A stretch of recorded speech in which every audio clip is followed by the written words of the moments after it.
বাড়ি লুটপাট করে আগুন ধরিয়ে দিয়েছে। পুলিশ থাকতেও আমার বাড়িতে আগুন জ্বালিয়ে দিয়েছে। পুলিশে থামতে পারেনি, আমি বাঁচতে পারছিলাম না। বিএসএফ কে ডেকে এনে তারপরে বেঁচেছি আমরা।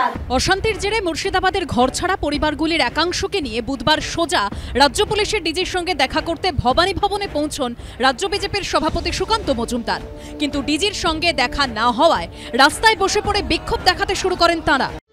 খুকুমনি হার্বাল লিকুইড সিঁদুর তুলসী ও চন্দনের গুণে সমৃদ্ধ।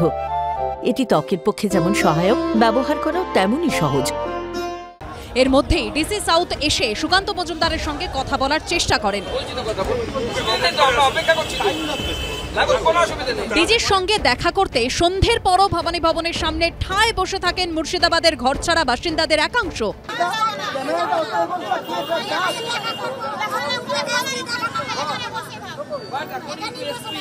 ডিজি তো নেই বলছেন, কখন আসবেন তাও ঠিক নেই।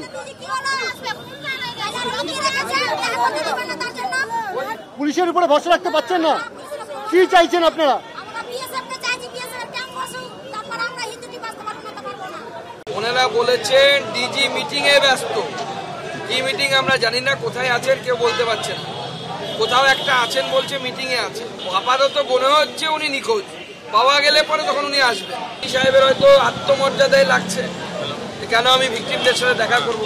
অবশেষে রাজ্য পুলিশের ডিজি রাজীব কুমার ভবানী ভবনে পৌঁছানোর পর মুর্শিদাবাদের ঘরছাড়া ও বিজেপি প্রতিনিধিদের ভিতরে ঢুকতে দেওয়া হয়। ডিজিপি এসেছেন এবং তাদের সঙ্গে সাক্ষাৎ করবেন এমনটাই এসে জানালেন ডিসি সাউথ প্রিয়ব্রত রায়। এবং তারপরেই কিন্তু 4 জন বিজেপির প্রতিনিধি অর্থাৎ সুকান্ত মজুমদার, তাপস রায়, অর্জুন সিং, জগন্নাথ চট্টোপাধ্যায়, সেই 10 জন আক্রান্ত পরিবারের সদস্যরা, তাদেরকে নিয়ে কিন্তু ভিতরে প্রবেশ করলেন। আমরা ডিজিপি সাহেবের সাথে সমস্ত বিষয়, আমাদের দাবি দেওয়া সহ আমরা যে আমাদের গ্রিভেন্স অর্থাৎ আমাদের যে অভিযোগ সেটা বলেছি এবং প্রত্যেকে নিজের নিজের অভিযোগ পরে ডিজিপি সাহেব তাদের শুনেছেন। আমরা এখনো পর্যন্ত তার কাছ থেকে আশ্বস্ত হব এই ধরনের কোনো কিছু আমরা অন্ততপক্ষে পাইনি। রাবণ যদি সীতাকে নিয়ে প্রেস কনফারেন্স করে যে অপহরণ হলো কেন জবাব দাও, তাহলে ঠিক যেরকম দেখতে লাগবে বিজেপির হিন্দুদের নিয়ে প্রেস কনফারেন্স, ঘরছাড়াদের নিয়ে প্রেস কনফারেন্স অনেকটা ওরকমই দেখতে লাগছে। কারণ ভারতীয় জনতা পার্টির দৌলতে যারা ঘরছাড়া হয়েছেন তাদের প্রতি বিজেপির কান্না আসলে কুমিরের কান্না। বুধবার বিধানসভার বাইরে শুভেন্দু অধিকারীর নেতৃত্বে হিন্দু শহীদ দিবস পালন করেন বিজেপির বিধায়করা।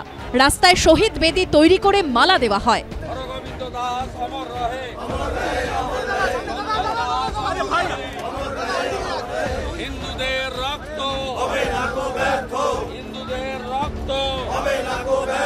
হরগোবিন্দ দাস এবং চন্দন দাসের খুনে প্রধান অভিযুক্ত মমতা ব্যানার্জি। চোখের জল ফেলুন, চোখের জলে শপথ নিন, এই হিন্দু বিরোধী সরকারকে আমরা ফেলবো, খুনিদের জেলে পুরবো।